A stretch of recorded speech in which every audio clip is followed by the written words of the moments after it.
How's it going, guys? Today I'm showing you how I prepare content strategy for this client I have been working with recently. I'll be talking about how I come up with a sitemap and tailor content for this client. I will share this process so you can replicate for your own project.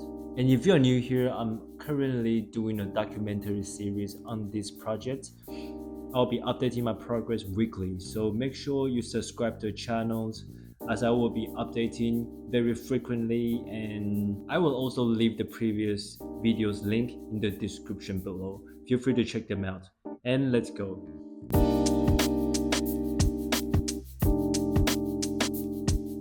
So after the initial milestone is paid by the client, I went straight into the first milestones of my web design process, drafting the content strategy. This should be the first thing you do before thinking about any visual design, because a clear strategy will help you understand what information to display on the website. So a good content strategy will help me answer questions like what pages should be included, what sections should be included, how the information are displayed.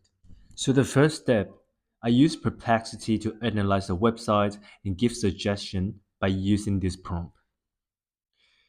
I personally prefer Perplexity because I find its answers is more realistic, given that it gathers information from the internet and it provides references of the resources. Compared to ChatGPT, I feel sometimes it gives answers that is really generic and kind of made up in a way to fit your request.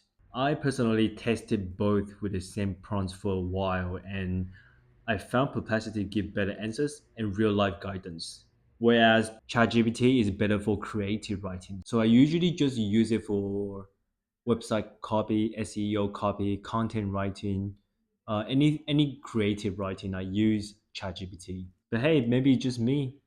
Let me know your personal experience while using these two AI tools, or if you have better options, let me know in the comment sections. The second step, I search a few websites to see what content they have, and I noted down common pages and sections among all those website examples, including the ones that provided by the client. I usually go to makes it best of one for website inspiration. The third step, I draft the sitemap including pages and sections on Google Doc. As you can see, the first page of the Google Doc is the sitemap. Here you can see I have homepage, the front page, investment strategy page, founders, portfolio, team, and contact page. And then I have different tabs for each pages. For example, in the home page, I have all the sections outlined here.